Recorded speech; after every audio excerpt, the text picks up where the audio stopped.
নির্বাচন মানে শুধু পোস্টার আর স্লোগান নয়, নির্বাচন মানে দেশ গঠনে দেশের সকল নাগরিকের অংশগ্রহণ নিশ্চিত করা। নেতাদের প্রতিশ্রুতি এবং জনগণের চাওয়া শুনতে চাই সবই। আপনাদেরকে সাথে নিয়ে দেখব কেমন বইছে নির্বাচনের হাওয়া। এই জার্নিতে সাথে থাকুন। Tap taps and presents wind of election.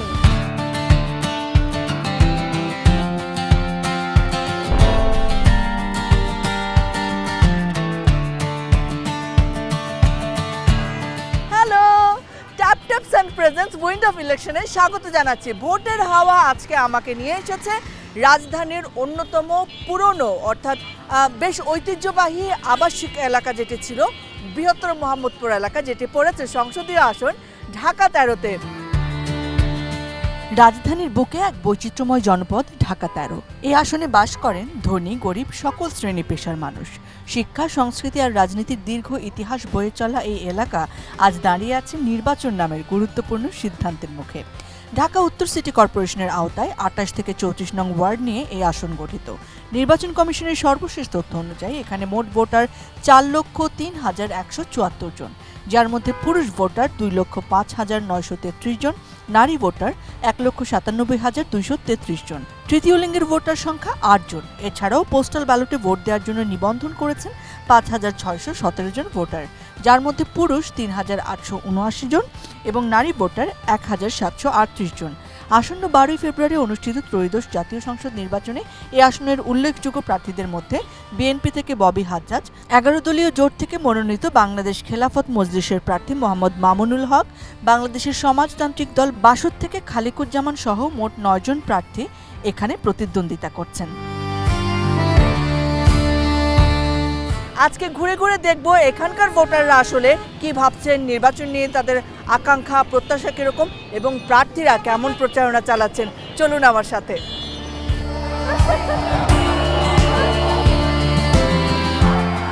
দর্শক, রিকশা মার্কার একটা পদযাত্রা হচ্ছে এখানে। আমরা এটাকে ধরার জন্য পুরো মোহাম্মদপুর অলমোস্ট ঘুরে ফেলেছি। অ্যাট লাস্ট আমরা পেয়েছি, অর্থাৎ 11 দলীয় জোট মনোনীত রিকশা মার্কায় যিনি লড়ছেন খেলাফত মজলিসের আল্লামা মামুনুল হক, তিনি সামনে আছেন। আমরা তাকে রিচ করার চেষ্টা করছি। আমার সাথে আসেন।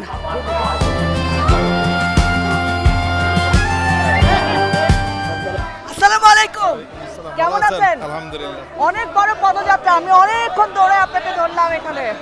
কেমন চলছে প্রচারণা? আলহামদুলিল্লাহ, কতটা আশাবাদী জয় নিয়ে? প্রচণ্ড আশাবাদী। এলাকার মানুষ উচ্ছ্বসিত।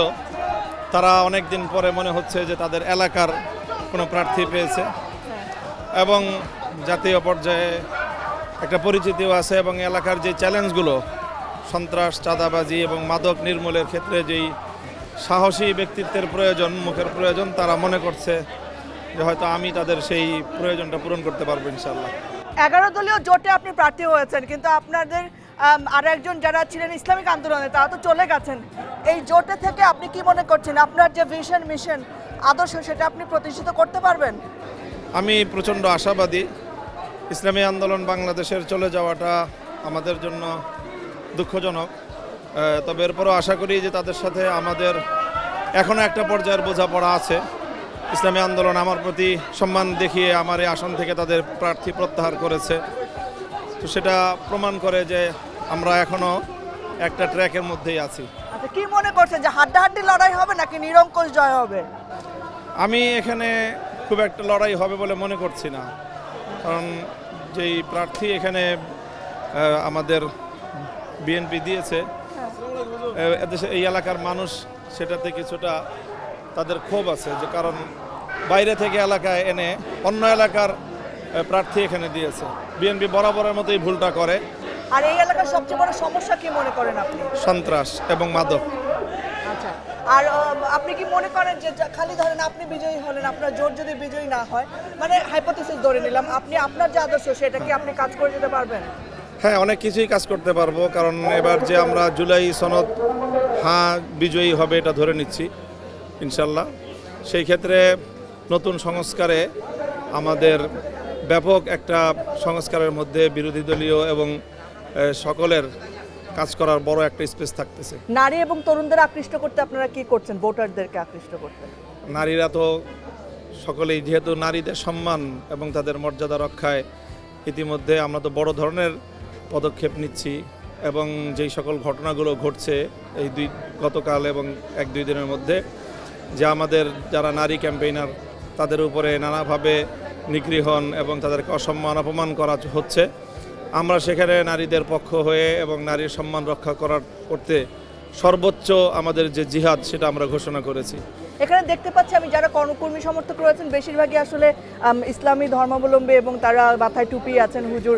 এমনিতে অন্যান্য ধর্মাবলম্বীও তো অনেক ভোটার রয়েছেন, তারাও কি আপনার সাপোর্টে রয়েছে?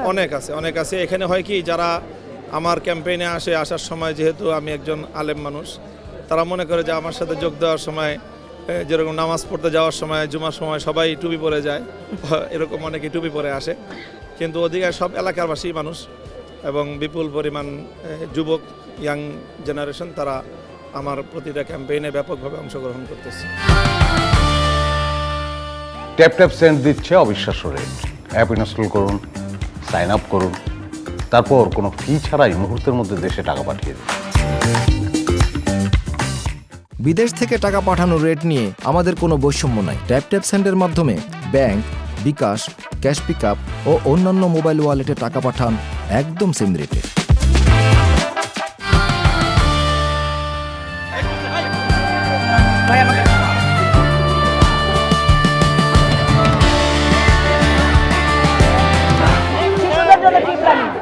শিশুদের জন্য বড় বিষয় আছে হলো মোহাম্মদপুরে বিশাল অঞ্চল যেটা নতুন ডেভেলপ হয়েছে। এখানে অনেক এবং প্রচুর পরিমাণ সরকারি খাস জমি আছে। সেই জমিগুলো অধিকাংশই এটা ভূমিদস্যুদের দখলে, ব্যক্তিগত প্রপার্টিজ হিসাবে এগুলো ব্যবহৃত হচ্ছে। তো আমার নির্বাচনী অঙ্গীকার হলো এই সরকারি খাস জায়গাগুলো উদ্ধার করে এটা শিশুদের জন্য খেলার মাঠ এবং বিনোদনের ব্যবস্থা নিশ্চিত করবো ইনশাল্লাহ। ধর্ম বর্ণ সকলে মিলে আজকে এক ঐক্যবদ্ধ হয়ে পুরা মোহাম্মদপুর, আদাবর, শেরেবাংলা নগর সকলে মিলে আজকে হুজুরের জন্য ভোট চাওয়ার জন্য আমরা আজকে জনজনে সবাই মিলে হুজুরের জন্য জাতীয় সংসদ নির্বাচনে এই ঢাকা 13 আসনে মামুনুল হক বিপুল ভোটে বিজয় হবে ইনশাআল্লাহ। ধর্মীয় সম্প্রীতি রক্ষায় কি করবেন আপনারা? সম্প্রীতি মানে সকল ধর্মের মানুষ মিলেমিশে থাকবে, এটার জন্য কি করবেন? মামুনুল হক যদি রিকশা প্রতীকে জিতে তাহলে সকলকে নিয়ে একটা সম্প্রীতি সুন্দর একটা বাংলাদেশ গড়তে পারবো আমরা সকল ছাড়া পাচ্ছি। আশা করি বিপুল ভোটে 12 তারিখ রিশকা মার্কাকে জয়যুক্ত করবে। বাংলাদেশের আজাদির পক্ষে হা ব্যালটে ভোট দেওয়ার জন্য উদাত্ত আহ্বান জানাচ্ছি। ইনশাআল্লাহ আমরা রিকশা মার্কা নিয়ে যদি বিজয়ী হতে পারি, এই আমাদের ঢাকা 13 আসন বৃহত্তর মোহাম্মদপুর এলাকাকে সন্ত্রাস এবং চাঁদাবাজ মুক্ত করবো ইনশাআল্লাহ। আমরা কিশোরদেরকে বুকে জড়িয়ে ধরে আলোর পথে পরিচালিত করব। আমাদের এই মোহাম্মদপুরে কোনো মাদকের কারবারি চলবে না। আমাদের মায়েরা, আমার বোনেরা, আমার মেয়েরা, তাদের সম্মান নিয়ে তারা চলবে রাত দিন 24 ঘন্টা। তাদের জন্য একটি নিরাপদ ঢাকা 13 মোহাম্মদপুর, আদাবর, শেরেবাংলা নগর গড়বার জন্য আমরা আমাদের সর্বোচ্চ এফোর্ট দেব ইনশাআল্লাহ। তাই আমরা মনে করি এবারের পরিবর্তনের মার্কা হলো জনগণের নিরাপত্তার মার্কা, মোহাম্মদপুরের সমৃদ্ধির মার্কা, স্থানীয় জনগণের নিজস্ব নেতৃত্ব এবং অধিকার আদায়ের মার্কা। এই অঞ্চলের মানুষ মনে করে এই অঞ্চলের কিশোরগঞ্জ, এই কিশোর গ্যাং, সন্ত্রাস, চিন্তা এগুলো থেকে মুক্ত করার জন্য একজন গার্ডসওয়ালা, একজন শক্তিশালী লোক দরকার। এই জোটকে তৈরি করা এবং এই জোটকে এগিয়ে নিয়ে যাওয়ার ব্যাপারে একজন প্রভাবশালী নেতৃত্ব মামলা মামুনুল হক। সবাইকে ওনার সমর্থন? হ্যাঁ, সবাই আলহামদুলিল্লাহ, সবাই মানে কোনো স্বার্থ ছাড়াই মাঠে নেমেছে মামুনুল হক সাহেবের জন্য।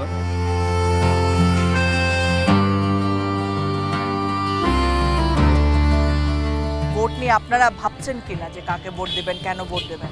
এখনো বলতে পারছি না, আমার আইডিয়া নেই, তবে আমি আশা করছি সুষ্ঠুভাবে ভোটটা হবে, যেই হোক। বিগত সরকার ফ্যাসিস্টের সময় ভোট দিতে পারে না, এজন্য মানুষের ভিতর একটা আগ্রহ, ভোট দেওয়ার যে একটা ইচ্ছা, আগ্রহ, এটা অনেক বেশি দেখা যাচ্ছে। আমাদের দেশের জন্য যে ভালো কাজ করবে অবশ্যই তাকে দিব। যিনি কোনো রাজনীতির ঊর্ধ্বে থেকে যে অপরাধী প্রকৃত তাকে গ্রেপ্তার এবং আইনের শাসন যাহাতে করে মোহাম্মদপুর এটা প্রতিষ্ঠিত হয়। আসলে আমি একজন মুসলমান হিসেবে আমি মন থেকেই চাই যেন জামাতে ইসলাম আসে। ধানের শেষ মার্কা যাতে জয়যুক্ত হোক, তারেক রহমানের কাছে হাতে দেশ নিরাপদ থাকবে। আমার জানলেই তো সারা সারি।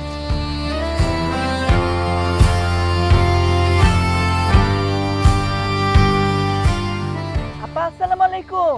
ভোট টোট চাইতে আসে মানুষ এখানে? আসে আসে আসে? ভোট দিতে যাবেন তো? যাবো তো। কারে দিবেন ঠিক করছেন না পরে ঠিক করবেন? না ঠিকই আছে, তারিখ জেরে। আপা আসসালামু আলাইকুম, কেমন আছেন? এই তো আলহামদুলিল্লাহ ভালো। পরিবারের সদস্য কয়জন আপা? 4 জন। 4 জন? আপনার হাজবেন্ড সহ? হ্যাঁ। বাচ্চা কয়টা? 2 ছেলে। 2 ছেলে। ও, আর এখানে থাকেন আপনারা একই রুমে সবাই মিলে? হ্যাঁ, এক রুমে সবাই মিলে। এখানে কি প্রার্থীরা আসে ভোট টোট চাইতে? না, এখন তো কেউ আসে না। কি কি সমস্যা আছে আপনাদের, যেটা আসলে নেতা যে আসবে সে পরিবর্তন করলে আপনার ভালো লাগবে? এন তো অনেক সমস্যা, আপনি ধরেন কারেন্টের সমস্যা আছে, গ্যাসের সমস্যা আছে, রাস্তাঘাটের সমস্যা, বাজারের সবকিছুতেই দাম। দেখেন ঢাকা শহরে মানুষ যে কি পরিমাণ মানবেতর জীবনযাপন করে, আমরা যারা মেইন শহরটা দেখেই ভাবি, তারা আসলে জানি না। আপা আসসালামু আলাইকুম, বসলাম একটু। এই যে এখানে গ্যাসের চুলা আছে দেখলাম, তাহলে আপনি মাটির চুলায় রাঁধেন কেন? গ্যাস দিনে থাকে না। থাকে না? না, 5টা বাজে চলে যায় আর আসে রাত্রের 12টার পরে। এটা একটা সমস্যা। পানির কি অবস্থা? পানি আমাকে থাকে। পানি থাকে, কারেন্ট? কারেন্টও থাকে, গরমের দিনে একটু ইয়ে করে, শীতের দিনে থাকে। তো যখন ভোট টোট চাইতে আসে তখন বলেন না এরকম গ্যাসের সমস্যা আপনারা সমাধান এখন করে দেন? তো এবার আপনাদের এখানে আসে না এখন।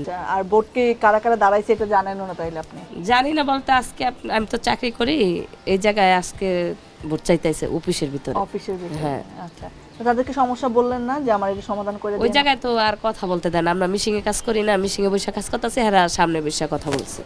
দর্শক দেখেন, মানে আমাদের যারা প্রার্থী রয়েছেন তারা আসলে কতটা গভীর পর্যন্ত সমস্যা জানতে পারেন আমি আসলে জানি না, বা নির্বাচিত হওয়ার পরে তারা কতবার এইরকম মানুষের কাছে আসেন যে আপনাদের সমস্যার সমাধান হয়েছে কিনা সেটাও জানি না। তবে নির্বাচন সবসময় আশা নিয়ে আসে যে এইবার হয়তো পরিবর্তন করবে সমস্যা যেগুলো আছে সেই জায়গায়। সো এই বাংলাদেশের গল্পগুলো কিন্তু অনেক অনেক কিছু অজানা থেকে যায়। অনেক কিছু জানার পরেও আমরা আসলে এমন অনেক গল্প খুঁজে পাই যে গল্পগুলো সবসময় প্রদীপের নিচেই থাকে।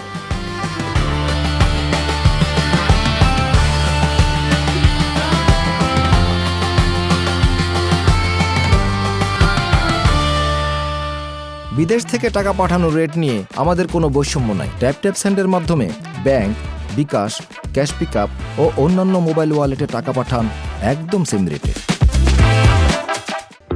ট্যাপ সেন্ডে দেশে টাকা পাঠানো সত্যিই সহজ। এতে কোনো ফি বা হিডেন চার্জ নেই, আর সাথে অবিশ্বাস্য এক্সচেঞ্জ রেট তো আছেই।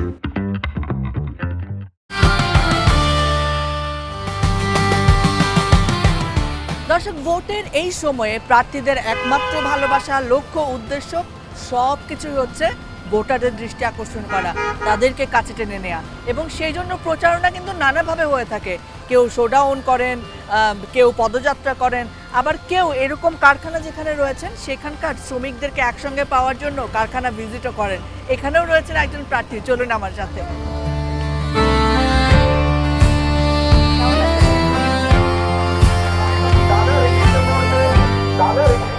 ভয় ভাই একটু থামাবো। কেমন আছো? ভালো আছি, আপনি কেমন আছেন? আমি বেঁচে আছি। কেন আসলে ফ্যাক্টরি ভিজিট করছেন ক্যাম্পেইনের জন্য? চাইনিজ গ্রুপের ফ্যাক্টরি, 3টা বড় বড় ফ্যাক্টরি আছে এখানে তাদের সম্মিলিত অলমোস্ট 25,000 ওয়ার্কার আছে, যারা ম্যাক্সিমাম এই এলাকার ভোটার এবং তাদের বড় পরিবার আছে। সো চাইনিজ গ্রুপের এই ফ্যাক্টরিগুলো মিলিয়ে আপনি যদি ভোটার ধরেন, মানে বৃহত্তর পরিবার ধরেন, তাহলে 50,000-এর অধিক হয়তো ভোটার আছে। তো তাদের কাছে পৌঁছানোর সবচেয়ে সহজ উপায় হলো ফ্যাক্টরি ফ্লোরেই যদি এসে তাদেরকে মিট করতে পারি। কি আশ্বাস দিয়েছেন? তাদেরকে আশ্বাস দিয়েছি যে তাদের নিজেদের লোক, আমি তাদের সাথে থাকব। আমাদের জোটের পক্ষ থেকে তাদের জন্য ফ্যামিলি কার্ড, আমি পার্সোনাল পক্ষ থেকে, চাইনিজ গ্রুপ আমার অনেক আগে থেকে ওনারা আমার সাথে কানেক্টেড, এবং এগেন আমি তাদেরকে অসংখ্য ধন্যবাদ জানাই আজকে আমাকে ওই ব্যবস্থা করে দেওয়ার, যে তাদের পুরো ফ্যাক্টরি ফ্লোর ভিজিট করতে পারি। বাট তারা যেহেতু আমার পুরনো কাছের মানুষ, তাইলে তাদের লেবার ফোর্সের যত হাজার হাজার আমার ভাই ও বোনেরা আছেন তারাও অটোমেটিকলি আমার কাছের মানুষ। তো তাদেরকে আশ্বস্ত করছি যে কান টানলে মাথা আসে, এমডি টানলে এমপি আসবে। এই আশ্বস্ত তাদেরকে আমি আজকে করে যাচ্ছি। ওকে, কোন শ্রেণীর মানুষ কোন জায়গায় আপনি বেশি টার্গেট করছেন ভোট আনার জন্য? বৃহত্তর মোহাম্মদপুরে সব ধরনের জনগণই বসবাস করেন, তবে মোহাম্মদপুরের মূল বেস হলো শিক্ষিত মার্জিত মধ্যবিত্ত। তো আমি মধ্যবিত্ত ভোটারদের কাছে যাচ্ছি, আমি নিম্নবিত্ত ভোটারদের কাছে যাচ্ছি। এমন কোনো মানে আমার ভোট ব্যাংক বলতে আলাদা কোনো ভোট ব্যাংক আমি ধরছি না। আপনি বিহারি ভোট ব্যাংক বলবেন, ওটা আমার ভোট ব্যাংক। আপনি মধ্যবিত্ত শিক্ষিত ভোট ব্যাংক বলবেন, ওটা আমার ভোট ব্যাংক। আপনি নিম্নবিত্ত কম শিক্ষিত লোকজন বলবেন, ওটা আমার ভোট ব্যাংক। আপনি বলবেন মাদ্রাসা কেন্দ্রিক, মাদ্রাসাও আমার ভোট ব্যাংক। 2টা মাদ্রাসা থাকতে পারে যেটা হয়তো আমার ভোট ব্যাংক না, বাট সেটা তো মাত্র 2টা মাদ্রাসা। বাকি বৃহত্তর ঢাকা 13, মোহাম্মদপুর, আদাবর, শেরেবাংলানগর পুরাটাই ভাই আমার ভোট ব্যাংক। আপনার যিনি মানে সবচেয়ে শক্তিশালী প্রতিপক্ষ বা প্রতিযোগী আপনার সাথে রয়েছেন, তিনি তো একেবারেই ডানপন্থী ঘরানার, এবং আপনি আসলে কোন পন্থী সেটা আপনি বলবেন। তো আপনি আসলে কোন কি বলছেন যে আপনাকে কেন চুজ করবে ওনাকে চুজ না করে? এটা প্রথমত আমাকে কেন চুজ করবে, আমি মধ্যমপন্থী ঘরানার, বাট মোর ইম্পর্টেন্টলি আমাকে কেন চুজ করবে, কারণ ইতিমধ্যে এলাকার বৃহত্তর যত সমস্যা আছে, সন্ত্রাস, গ্যাস সংকট, আপনার বগড নালাজ, খাল, এই সবগুলো সমাধানের কাজ আমি গত 2 মাস ধরে করছি। অন্য কেউ গত 20-30 বছর ধরেও করে নাই। সো সেই কারণে আমাকে চুজ করবে। আগামীতে এগুলো আরও বৃহত্তর কীভাবে আমরা এই সমস্যাগুলো সমাধান করবো সেগুলো পরিষ্কার আমরা ইশতেহারে দিয়ে দিয়েছি, সেই কারণে আমাদের চুজ করবে। অন্য কেউ কোনো ইশতেহারে কিছু দেয়নি, সেই কারণে করবে না। আর আমার কোনো শক্তিশালী প্রতিপক্ষ নাই। আপনি যে প্রতিপক্ষ বললেন সেটা হয়তো বাকিদের মধ্যে শক্তি একটু বেশি থাকতে পারে, আমার কোনো শক্তিশালী প্রতিপক্ষ নাই। আমি কাউকে গুনায় ধরছি না, কারণ আমি কাউকে গুনায় ধরার মতো দেখছি না। কারণ আপনি যার কথা বলেছেন সে নির্বাচনে আসার মুহূর্তে বলেছে যে সে যদি নির্বাচিত হয় আগামীতে আর কোনো নির্বাচন হবে না। তাহলে আমি মনে করি ভাই, কোনো মানে মিনিমাম কমন সিভিল সেন্স আছে নাগরিক তার জন্য ভোট প্রদান করবে না যেই লোকটা বলবে যে আপনি আমার জন্য ভোট প্রদান করেন, কিন্তু ভোট প্রদান করার পর কিন্তু আপনার আর ভোট প্রদান জীবনে করতে দিব না, এটা কেউ করবে? আমার মনে হয় না। আপনার প্রতিপক্ষদের প্রচারণা আপনার বিরুদ্ধে তো অফকোর্স একটা কিছু থাকবে, সেটা হচ্ছে আপনি এই এলাকার মানুষ না, আপনি গুলশান থেকে এসে এখানে প্রচারণা করেন, এবং আপনি বিএনপিরও আসলে কোর মানুষ না, বিএনপি আপনাকে সাপোর্ট দিয়েছে। এই বিষয়ে আপনি কি বলতে চান? না, আমি বিএনপির মানুষ না, আমি জোটের মানুষ প্রথমত। আর দ্বিতীয়, আমি এলাকার মানুষ না, ঠিক আছে ভাই, আমি ঢাকা শহরের মানুষ। আর আপনি যার কথা বলছেন যে এই কথাটা, মামুনুল, বাজে কথা শুধু মামুনুলই বলে, অন্য কেউ বলে না। তো মামুনুল যে বাজে কথাগুলো বলছে, মামুনুল এই এলাকায় মাদ্রাসা থাকে, লালবাগে যে রাজনীতি করে, আবার সে আপনার কি বলে না বাগেরহাটে যে রাজনীতি করে। সো সে রাজনীতি কোথায় এবং রাজনীতি কি করে এটাও আসলে জানি না, কারণ জনগণের জন্য গত 15 বছর আমরা জনগণের জন্য কত আন্দোলন করেছি, কত রাজনীতি করেছি, এটা লিপিবদ্ধ আছে। মামুনুল আসলে রাজনীতিতে কি করেছে? মাদ্রাসার ছেলেপেলেদের নিয়ে বাউলদের পিটাইতে যাওয়া ছাড়া আর কি করেছে এইটা আমি আসলে জানি না। সো মহৎপুরে এসে কোন মাদ্রাসায় ও রাত্রেবেলা শয়ন করে এইটা দিয়ে যদি পরিচিতি হয় ভাই, তাইলে মহৎপুরের বেশিরভাগ লোকজনই তো এখন বাইরে কোথাও চাকরি করে বা অনেকে বাইরে যেয়ে শয়ন করে, তাহলে তারা কি মহৎপুরের না? ঠিক আছে, চলেন আপনার ক্যাম্পেইন দেখি। অসংখ্য ধন্যবাদ। 12 তারিখে কি করতে হবে?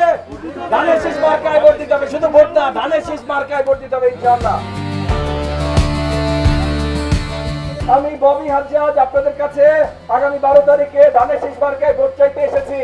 আমি আপনাদের মানুষ ভাই, আপনাদের কাছে আছি, আপনাদের কাছে থাকবো।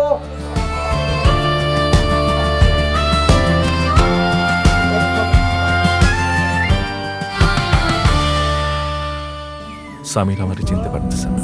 ওর জন্মের সময় আমি দুবাই থেকে আসতে পারি না, কিন্তু ট্যাপ ট্যাপ সেন্ডে আমার টাকা ঠিকই চলে আসছে।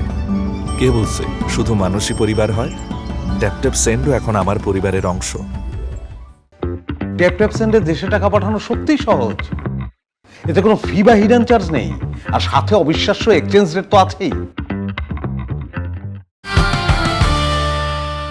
একটু বলেন যে আপনারা আসলে কিভাবে কাজ করছেন আপনাদের নেতার জন্য। আমরা আসলে খুব আনন্দ উৎসাহ নিয়ে কাজ করছি, কারণ গত 3টা ভোট গিয়েছে যেখানে আসলে আমরা তরুণ যারা ছিলাম আমরা ভোট দিতে পারিনি। তো এইবার ত্রয়োদশ জাতীয় সংসদ নির্বাচনে একটি ভোটাধিকারের সুযোগ এসেছে। তো আমরা যারা তরুণ আছি, আমরা যারা এনডিএমে আছি, আমরা ছাত্র যুব, আমরা যারা সবাই আছি, সকল জায়গা থেকে স্বতঃস্ফূর্ত অংশগ্রহণের মাধ্যমে এবার ইলেকশনটাকে আমরা চাই। আপনাদের জোটের অন্যান্য দলের যে ছাত্র সংগঠনগুলো রয়েছে, ছাত্র দল সহ, তারা কি আপনাদের সহযোগিতা করছে?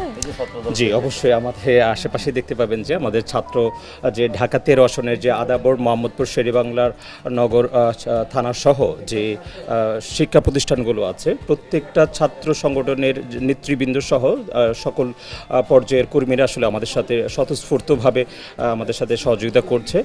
এলিট শ্রেণীর লোকজন খুব কম কেন্দ্রে গ্যাদারিং করে, কত কয়েকটাকে নির্বাচন দেখছে, তারা তো যায় না, এরাই যায়। এই নিম্ন আয়ের মানুষগুলি ভোট দিতে যায়, তাদের শ্রমের অধিকার বাস্তবায়নের যে প্রতিশ্রুতি দিয়েছে, তারেক রহমান যে ফ্যামিলি কার্ডের প্রতিশ্রুতি দিয়েছে, সব কিছুর প্রতিনিধিত্ব 13 আসনে ববি হাজ্জাজ করবেন। জোটের সবাইকে নিয়ে কাজ করতে পারছেন, সবাইকে এক করে? হ্যাঁ, আলহামদুলিল্লাহ। ববি হাজ্জাজ ভাই এমন একজন ব্যক্তি, ঢাকা 13 আসনের মধ্যে জনগণ তাকে স্বতঃস্ফূর্তভাবে নিয়েছে। তরুণরা আসলে ওনাকে কেমন পছন্দ করছেন? তরুণরা ববি হাজ্জাজ ভাইকে অনেক পছন্দ করতেছে, কারণ উনি একজন তরুণ, স্মার্ট, শিক্ষিত একজন প্রার্থী। গত 3 টার্ম হাসিনা আমলে কোনো ভোট হয়নি, যার কারণে তরুণ বা যারা ভোটার তারা কেউ ভোট দিতে পারেনি। তো আশা করি এবার 12 ফেব্রুয়ারি বিএনপির প্রার্থী ববি হাজ্জাজ ভাইকে ব্যাপক ভোটে জয়যুক্ত করবে। প্রচন্ড রকমের সমর্থন পাচ্ছেন, আশা করি খুব একটা প্রতিদ্বন্দ্বিতা হবে না কেন। আচ্ছা, মানে ববি হাজ্জাজ সাহেব ইনশাআল্লাহ, হ্যাঁ ইনশাআল্লাহ ববি হাজ্জাজ সাহেব এখানে বিপুল ভোটে জয়লাভ করবেন। ভোট চায় সবাই? মজা লাগে? ভোট নিয়ে কিছু বলেন, কারে দিবেন ঠিক করছেন? ইসলামী প্রতীকে দিব, যাতে বোরকা পরলে আমরা আত্মবোধ মনে করি মেয়েরা ভালো। মেয়েরা ভালো? আপনার কি লাভ? উনি বোরকা পড়লে আপনার কি লাভ, আর বোরকা না পড়লে আপনার কি ক্ষতি? যতটুকু পারি নামাজ পড়ি। তো মেয়েও নামাজ পড়বে, মেয়ের বোরকাই কেন পড়বে? আমি এটাই চাই। কি চান? যাতে মেয়েরা নামাজ পড়ে। এটাই আপনার জীবনের একমাত্র চাওয়া? হ্যাঁ। ভোট দিবেন? হ্যাঁ, ভোট দিব। কেমন পরিবেশ চান দানেশী? ভোট দিতে ভালো লাগে? হ্যাঁ, ভালো লাগে। সবাই চায় ভোট? কারে দিবেন ঠিক করছেন? হ্যাঁ, 10-এর লাঠি 1-এর বোঝা, 10-এ যারে চাইবো ইনশাআল্লাহ আমরা তারে। 10-এ যারা চাইবে তারে দিবে। মজার কিন্তু দেখেন, আমরা যখন ভোট আসে তখনই আসলে বুঝতে পারি যে দেশের মালিক আসলে সকল জনগণ। মানে কোটিপতি বিলিয়নিয়ারের একটা ভোটের দাম যেমন, এরকম যারা শ্রমিক রয়েছেন, যারা দিন শেষে এরকম ঘরে ফিরে যান পরিবারের কাছে ছোট্ট একটু ইনকাম করে, তাদের ভোটের দামও কিন্তু একেবারেই সমান। সো তারা আসলে কাকে ভোট দেবেন, এটাই ভাগ্য নির্ধারণ করতে যাচ্ছে ভবিষ্যৎ বাংলাদেশে।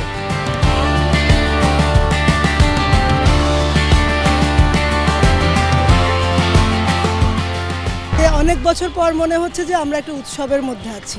মানুষ, আমরা যদি নিজেরা চেঞ্জ না হই, সরকার ওই দিক থেকে কিছুই করতে পারবে না। মানুষ যেন শান্তিতে থাকতে পারে, এটাই চাচ্ছি। বড় লোকরা হচ্ছে সব সুবিধা পাচ্ছে, কিন্তু গরিবরা এরকম সুবিধা কখনো পায় না।